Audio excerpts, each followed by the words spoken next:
All right, Genesis 13, let's call this one Don't Settle. Why? Because it's talking about the relationship between two men, Abram and Lot. And as they travel into foreign territory, they're actually blessed. I was talking to our brother not too long ago, and he's talking about the whole issue of first world problems. And that tends to describe problems that are actually the result of prosperity as opposed to the result of struggle. And so in a lot of ways, Abram and Lot have good problems or first world problems because they have to separate in order to find land that will support both of them and all that they had. And so Abram, using what basically from God's promise is his land, gives Lot first choice over which direction to go. And just as Abram puts Lot first, Lot puts Lot first, and that seems to be the first way in which he settles. He doesn't settle for the worst land. He's going to pick the best land for himself, but he settles in the sense that he probably should have put Abram's needs ahead of his own, since Abram was gracious enough to bring him along anyway.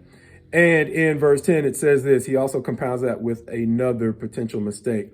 Verse 10, and Lot lifted up his eyes and saw that the Jordan Valley was well watered everywhere, like the garden of the Lord, like the land of Egypt in the direction of Zoar. Skipping down to verse 11. So Lot chose for himself all the Jordan Valley, and Lot journeyed east. But there's something that he missed. See, because beneath what he could see, there were some other things that he might not have noticed.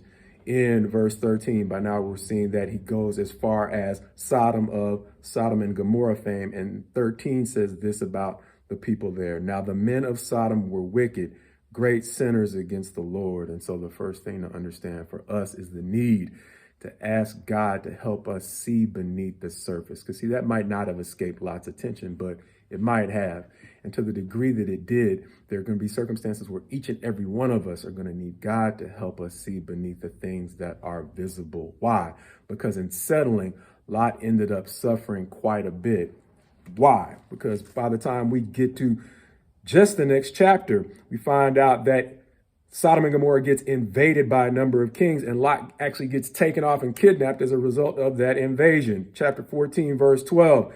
They also took Lot, the son of Abram's brother, who was dwelling in Sodom, and his possessions, and went their way. But that wasn't all. Why? Because Lot is finally able to escape. But as a result of escaping, he's going to lose his wife. Chapter 19, verse 26, famous passage. But Lot's wife behind him looked back, and she became a pillar of salt. But that's not all. Why? Because during the time there, it seems like it might have had a very odd effect on his kids. And the chapter goes on to describe that. But between the time that he settled in that area and he was able to escape, it says that he seemed to live a relatively tormented existence in that period when Peter, fast forwarding to the New Testament, describes Lot's experience this way in chapter 2, beginning at verse 7, talking about the way that God rescued Lot. And if he rescued righteous Lot, greatly distressed by the sensual conduct of the wicked, for as that righteous man lived among them day after day, he was tormenting his righteous soul over their lawless deeds that he saw and heard. See, this isn't so much a story of good and bad. It's a story of two righteous men. But one righteous man, Lot, in settling for less, ends up suffering quite a bit from the time he gets there to the time he leaves.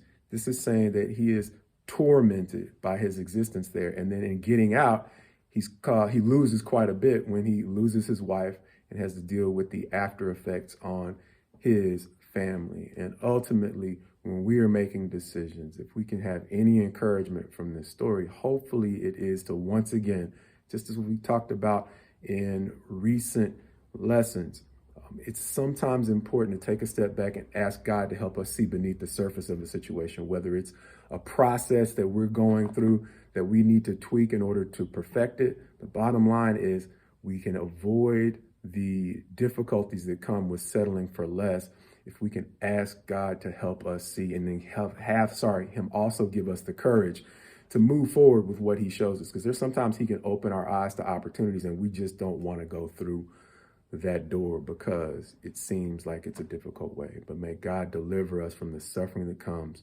from settling for less.